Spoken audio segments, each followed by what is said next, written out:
TSPN. And now, TSPN News with Tom Slivick. Comprehensive news because in today's world, you need more than just sound bites. TSPN, streaming on the World Wide Web, and now on demand at tspntv.com.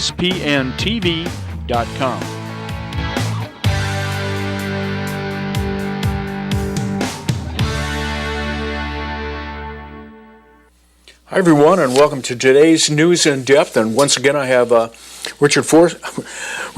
Farrington, yeah. I know you have Richard Forrester. Okay. Well, Richard Forrester is going to be up after we talk. But last Friday, there was a hearing for Assembly Bill 142. Actually, Monday.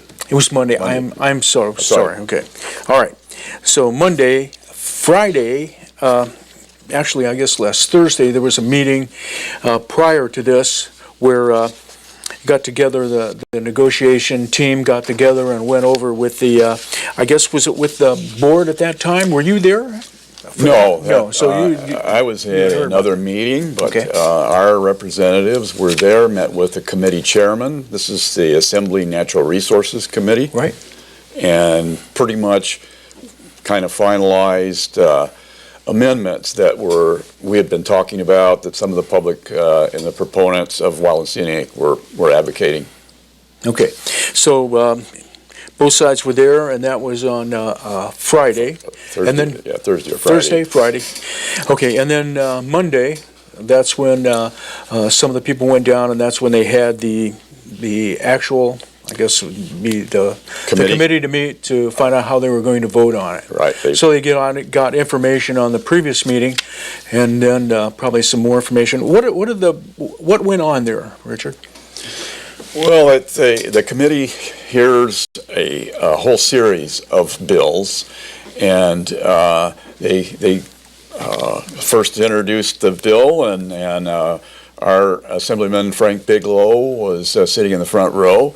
And this AB 142 is again a proposed study of a designation of the Mokelumne as wild and scenic to determine any impacts it might have on our water or down the line. The predictions of climate change are continuing, and how that might affect either the water supply. So Assemblyman Bigelow got up, sat down at the front. There are seats for three, or four people, the assemblyman, their representative, and three others. And he gave an introduction, a statement about it, talked about kind of what it was doing. He indicated that he was aware that there were 5 amendments that had been proposed and that he fully accepted them, and then he went over those. Why don't we go over those 5 amendments? That's probably pretty important. Well, first was in the bill that Assemblyman introduced in January. It was very short. It was not even a half a page, and figuring that there would be some discussions and potential amendments. So the first one was to limit and focus the study on the Mokelumne above Pardee Reservoir. Okay. That's number one. And by the way, that's one that East Bay Mud was very interested in having put in there. A second one was to require public review and input on the proposed, on the results of the study, so that various stakeholders have a chance to comment or ask questions. Okay. A third one was a deadline to have the study completed by, and that was determined to be next year, December 31st, would be the completion of this study phase. Okay, after that, there could be a potential for a bill to actually designate the Mokelumne. Okay, so you said next year, so does that mean it's the last day of the year on 2016? Correct. Okay. Right. And the California Natural Resources Agency is going to be who conducts the study? Correct. Okay. Under the Secretary of the Natural Resource Agency. All right, and the next one was a temporary prohibition on any water projects on the Mokelumne River, North Fork, Main Fork, during this period of doing this study. Okay. So that would be a prohibition. And then the fifth one was in the original bill, we talked about addressing the future water needs of the counties, Calaveras and Amador, and water agencies. And it was modified to focus on reasonably foreseeable water needs and projects. So it kind of introduced the concept of there needed to be a project to support whatever the need was that we had identified. And so that's a little bit different than was proposed, but anyway, those are the 5 different Does that mean in that 5th area that some of the things that Amador Water Agency would like to do, that's where they say these are some of the things that we think we need? Is that what they're going to be putting forward during that? And, and we're increasingly concerned about climate change and a strategy to adapt to the climate to ensure that we can continue to serve water to our customer base. And by the way, we serve currently approximately 28,000 people. So the climate change, and then also we are concerned that in a designation of the Mokelumne would actually restrict or reduce our water availability, and that coupled maybe with the impacts of climate change, it might begin to really severely restrict water. I'm kind of curious, you might know, but has already basically says there is climate change, so everything they do right now with water is taking on with is being done with the concept that the climate is changing and we're in the drought, and this might be something that we have to look forward to because it's changed. Is that like? That's correct, and actually it's in state law that any kind of planning that you do, you need to, or the Environmental Quality Act, you need to address climate change or the potential impacts. The climate's been warming gradually for 10,000 years since the glacier started melting, and so I think natural climate change is a no-brainer. I mean, that's there. Scientists are looking more and more at the past 1,000 or 2,000 years of the climate and studying, trying to figure out ways to anticipate what that might mean. And, I mean, there are droughts of 10 and 20 years that were common over the last 1,000 years. 800 years ago ended a dry period of 200 years. So, okay, what are some of the needs that you think might go there? Do you might be in there? I believe, was there more water that needs to be done, used possibly, or have on hand for upcountry fires? Fire protection is a concern.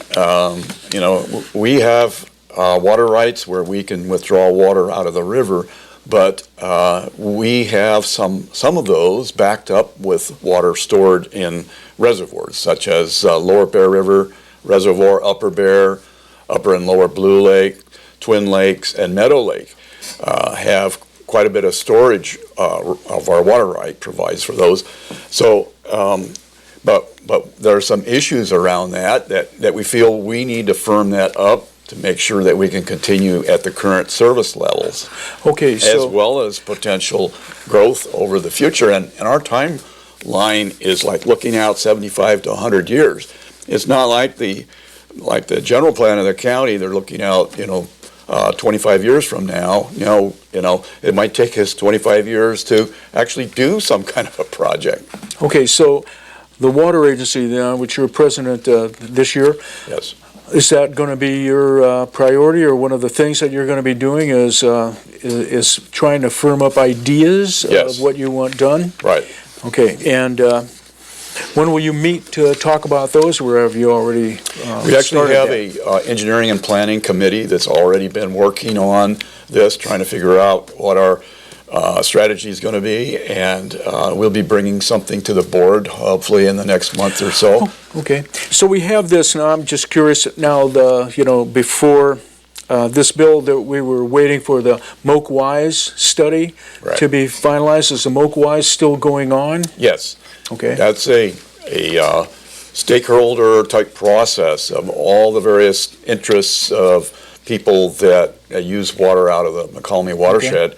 And there are something like 27 or 28 projects or concepts that are being worked on and sort of negotiated over. We've Okay. got environmental interests, recreation interests, water interests, agriculture. So in a way, that's a head start that we have, that Amador and Calaveras have, looking at the, at what they might want to do with the. They are looking at water and different projects. They're not looking at wild and scenic. That's not something that is being addressed. So, but some of that information on the water availability, there is unallocated water that's available from the Mokelumne. Some people like to say, no, there isn't, but there is in the wintertime, basically. And if we ever get out of this drought, we might get a wet winter once in a while, and there might be some additional water that could be captured. Okay, well, that's good to hear. And so, where does this bill go from here? Is it's done for the study, or does it have to go to the Senate now? Yes, it'll have to go to the Senate. Question in my mind is it may have to go to the one other committee in the Assembly. That'd be the Appropriations Committee. Okay. To determine if there's, I think they have a threshold where if something costs more than a certain amount, and I don't know what that is, that could be an impact on the state financially, that it would be addressed separately or pulled. But assuming it goes on, it goes into the Senate, probably Natural Resources Committee for a vote. And, well, it goes to the floor of the Assembly first, and then to the Senate. You're finished just in time. Stay with us. We'll be right back after this break.